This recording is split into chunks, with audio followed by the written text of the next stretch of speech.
As you might know, there are many actors in the world trying to get to be one of the actors, and not so many actors are actually needed. How to become a great actor? You are not just an actor, but you are a good team player in the video or film production that you are doing. And that's what we are going to talk about today. So hi, my name is Sampsa Kares. I am a filmmaker and a producer of fantasy indie film productions. These tips are not necessarily always going to be useful for you in high-end film production. These are more towards indie filmmaking. So when you are making hobby films with your friends, kind of like a casual filmmaking stuff. However, if you are watching this video, chances are that you are beginning actor. These tips are useful for you because the indie world is probably going to be your first steps. The first tip is to use your hands. For example, if you're filming a sequence where you are supposed to walk from point A to point B, it's good to use your hands to maybe like touch trees if you're in a forest. Of course, it's better if it also supports the story in some way and not just randomly touching yourself. But you can always ask people around you if you can touch something. Is there something touch? And that's a tip into the idea of being an actor who is a good team player. You bring up discussion on set. People are on set, everything is so busy, so people don't always have the time to like think about everything. So every time you get any idea, just throw it. You might just get a quick no. Can you do this? Can you do it? Anytime you can suggest something, suggest, but don't create a fight about it. There is no time on set to actually waste time on just arguing about stuff. But you always try to come up like, hey, could I do this while I'm doing the thing that you asked me to do? The second thing is try to not blink too much. Blinking generally makes you weaker. So especially if you play a strong character, whenever there's any film scene, there typically is some character that is more powerful than the other. Even if there are only two characters, usually the other one has more power. It's kind of like the master and somebody who is like learning, some kind of student, or it's like an evil character and the hero. And oftentimes the evil is the more powerful character, more confident and more dangerous in that way. So especially when you play any stronger character, or not necessarily a strong character, but when you play the stronger character in the scene, you don't want to be blinking too much because it weakens you. Then the third tip is understand focusing. As I mentioned, as a team player, if you can understand other fields in filmmaking, it's going to be incredibly beneficial for you. There's focus area. Whenever the camera is rolling, focus is somewhere. And a lot of times it's on the actor. Whenever you have a scene where you are walking and then you are stopping, if you are on set, put marks on the ground. If somebody else has not done that yet, you can always like use your feet to just like mark the ground, or put some rocks or something that's not clearly a mark on the ground. Or especially if the ground is not even shown on the frame, then that doesn't even matter. You can even put like your water bottle or something on the ground. Before the camera is actually rolling, you can just we can rehearse the scene. You can like walk to and tell the cameraman that you're gonna stop at this point, and that you know that you are gonna stop on that exact same point. So that way the cameraman knows where the focusing is gonna be. So some people use autofocus, so that might not even matter. But a lot of people use manual focus. It just depends on the production size and level. Some people use a dedicated focus puller. Some people, you know, there's different stuff up with cameras, maybe too much that you don't necessarily need to know all about that. But all cameras have focus area, that's always the thing. So know where you're supposed to stand. And also it's good for the lighting crew. They might want to go for like Rembrandt lighting, which is like an advanced lighting where you need to be in an exact spot with the light according to the talent's location, your location. So you want to know the spot where you are standing. Then the fourth tip is try to not do any unexpected movements. That's again the same thing with the focusing thing. You can always ask about the cameraman, like what is the frame, what is being shown, and that you can also use that information for you. For example, if your character's costume has high heels, this is mostly for female characters, but you can change shoes depending on what is being shown. We actually have filmed, I have filmed an entire short film where one of the characters was actually wearing shoes that did not match the character, but because the shoes were never shown on that character, there was never a full body shot of the character. So it never really mattered. Having practical shoes is a lot of times good for the moving. So you want to be aware of the frame and then don't do any unexpected movements. So if you are told that the frame is very close up of your face, then you don't want to be doing like super big movements with your head, because then you will leave the frame, unless it's something that people want. Every time you're on set, time is running, and time is incredibly important. If there's some waiting happening, but they are not waiting for you, you can rehearse, you can demonstrate like how you're going to do the next scene that's going to be filmed in just a minute.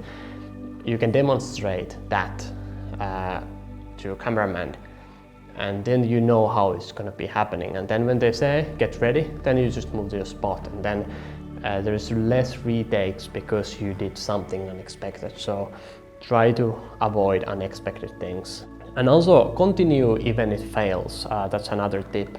If you have seen the scene in Lord of the Rings, Fellowship of the Ring, where Gandalf is in the bag end and he hits his head on the ceiling, that's actually an accident that happened on the set, and the actor just continued playing the role, and it ended up being in the actual movie. So whenever something goes wrong, just continue acting. Just wait for the director's command when it's got. Sometimes you might do something that looks really stupid. It's a stupid thing that you did, but it's maybe not even shown on the camera. So what is not in the frame, what is not shown in the camera, is not actually part of the film. If something is outside the frame, who cares? You know, don't break character unless you're told that it's cut. Next tip is don't just memorize lines. You don't necessarily need to memorize the lines, but it is important that you understand the meaning, you study the meaning, what the character is saying, because then first of all, it's easier to remember the lines when you actually know what the character is saying. It's also easier to be more natural, and sometimes the director might just say to you that, hey, this doesn't work, can you offer something? And then if you don't know what the character was even doing, then you have no way to offer anything.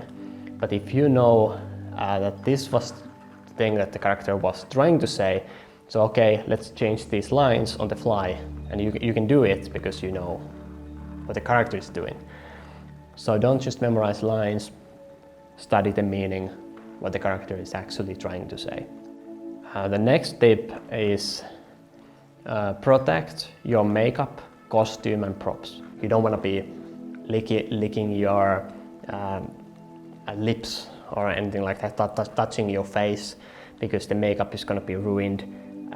Or if you are doing a fight scene and you're given props, some swords and stuff like that, don't do anything stupid with the props, because they might break, and if there is no backup for it, a lot of bad things might happen to the production, and it's gonna take time when you repair stuff on, you know, in your costumes and stuff like that. So do not break anything. The next step is to remember the order of actions that you are taking.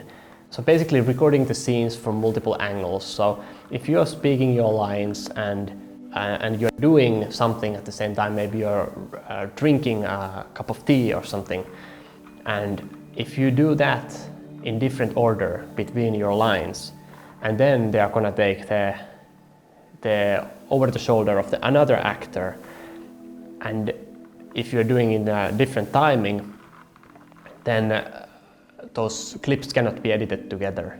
So always, whenever you are speaking and doing actions, try to remember the timing. The next tip is to talk loudly. This is especially when you are asked to whisper something. Don't try to whisper like really quietly, like When you are whispering, the goal is not to talk silently. Obviously. Sure, whispering is going to be quiet, more quiet than speaking normally, but for audio recording, as an actor, you are a team player. So you want to make sure that the audio is good.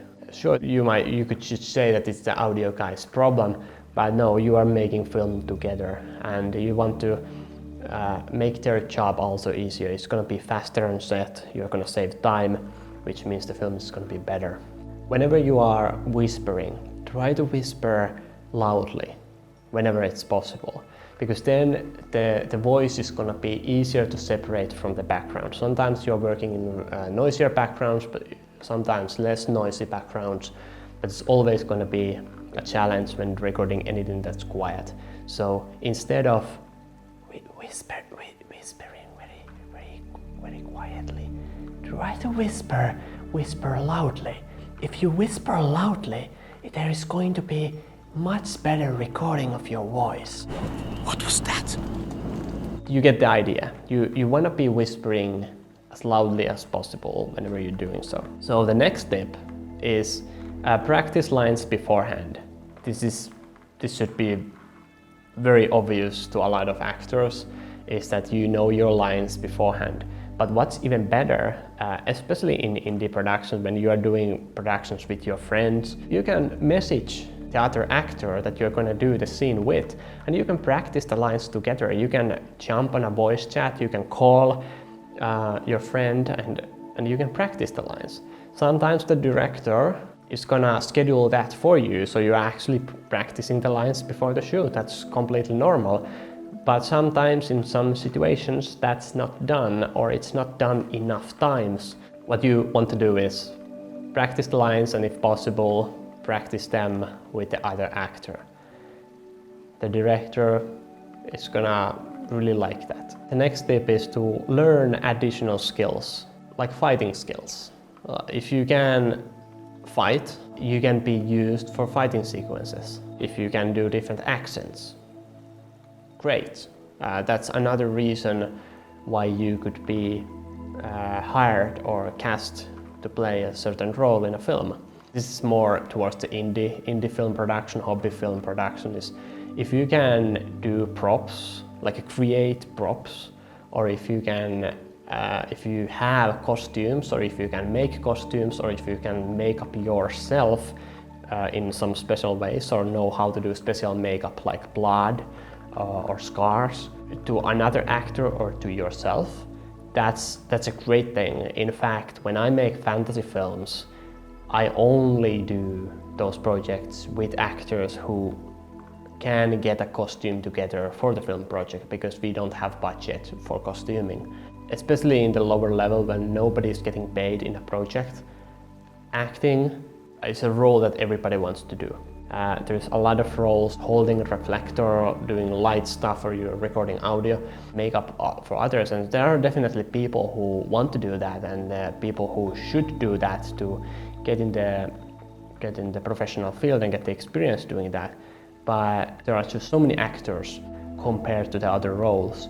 So if you can do, while you are acting, if you can do any of those other roles, it can be a game changer when it comes to somebody asking you to be part of the project. If you want to make a great film, you need to have a lot of different areas of filmmaking done well. If you can make the other jobs easier, a lot of times people are going to like you as a person. You're like, that's the actor who knew what we were also doing, and they helped me. Like, that's, if that's something that other people are going to remember about you, you are going to get into future projects. And that way you get more contacts, and you get more portfolio, and eventually I believe you will succeed. If you like this filmmaking thing, learning about filmmaking indie films, I recommend you to subscribe to this YouTube channel, Ryhmin Films. We produce fantasy films on this channel, and you can see what it is like when people who are new to the field Some people are more experienced than others, but you know what this indie filmmaking is, doing films for a hobby, what it is. So I recommend you to check the productions that we have done. And thanks for watching. I might make more videos like this in the future. Thanks for watching. Ugh.